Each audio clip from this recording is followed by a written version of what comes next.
This brief video is to show you how to get your new Google Analytics 4 code for your website. This is assuming that you already have Google Analytics 4 set up.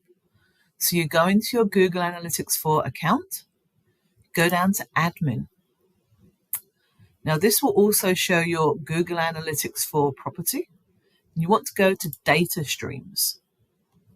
Once you've found your data stream, you click on that arrow there, and this is actually the code that goes on your website.